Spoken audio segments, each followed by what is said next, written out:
The autumn sunlight streamed weakly through the dusty windows of Morrison's pawn shop as Thomas Chen examined a worn but beautiful violin. At 37, Thomas had run the small shop for 8 years, ever since losing his job as a music teacher and needing to support his young daughter, Sophie. His shop sat in a working-class neighborhood where people often had to choose between memories and necessities, and Thomas had learned to handle those choices with empathy.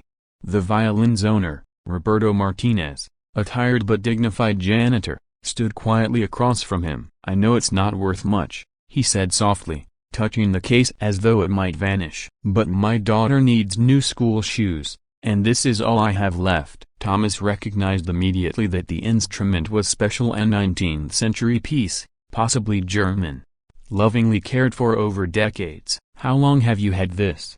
he asked. "It was my father's," Roberto said, voice low. "He played in a mariachi band and taught me when I was my daughter's age." But life via broken bar, it got complicated. Understanding the weight behind those words, Thomas offered him $200, knowing the violin was worth far more. "If you can come back within 30 days, I'll sell it back for the same price." Roberto smiled faintly. "Thank you, you're kind. But if I had $200 in 30 days, I wouldn't be here now." He left the shop quietly, and Thomas watched him go, feeling the familiar ache of witnessing someone part with a piece of their soul. Later that day, the stillness broke when Alexander Blackwell entered, a wealthy, impatient CEO searching for a unique gift for his daughter, Emma. His expensive suit and dismissive tone filled the room like cold air. When his eyes landed on the violin, he said, "How much?" "$600, Thomas replied. "Fine,"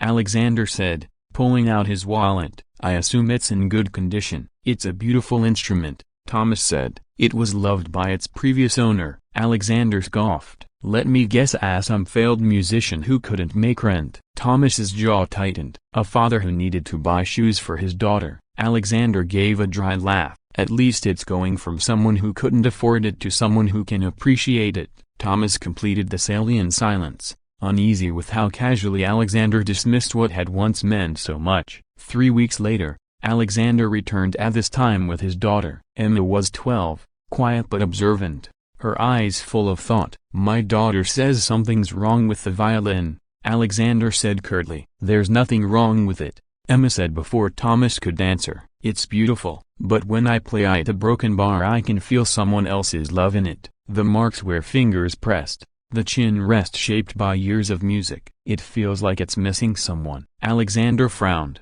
"It's just a violin, Emma. Wood and strings." She shook her head gently. "No, Dad, it's someone's story. Someone gave up their music for love." She turned to Thomas. "Do you know who sold it?" Thomas hesitated, then said quietly, "His name is Roberto Martinez. He sold it to buy school shoes for his daughter." Emma's eyes filled. "Then it doesn't belong to us. Can we give it back?" Alexander sighed. "Emma, we paid for it. We don't owe him anything." "But we owe ourselves something," she said softly. "We owe it to be kind." Thomas watched, moved by her sincerity. Finally, he told Alexander where to find Roberto at the Janitor at the Meridian building downtown. That evening, Alexander and Emma rode the service elevator to the janitorial floor. When Roberto saw them, confusion crossed his face. "Mr. Blackwell, is everything all right?" Alexander cleared his throat. "We're here about something personal." Emma stepped forward with the violin case. "Mr. Martinez,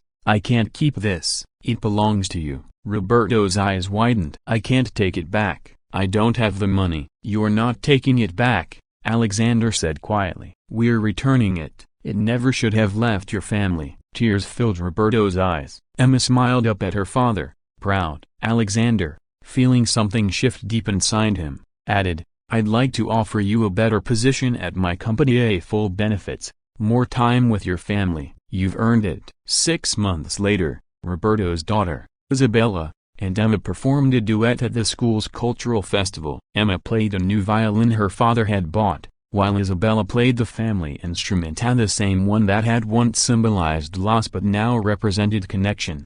Alexander sat beside Roberto's wife, watching the girls perform. He finally understood that wealth wasn't measured in dollars, but in kindness shared and lives uplifted. Thomas still ran his pawn shop, now in partnership with Blackwell Industries to help employees facing hardship, offering them a way to keep what mattered most. And the violin sang again, its music filled not with sorrow, but with gratitude, a reminder that compassion can turn loss into harmony, and generosity into something that lasts forever.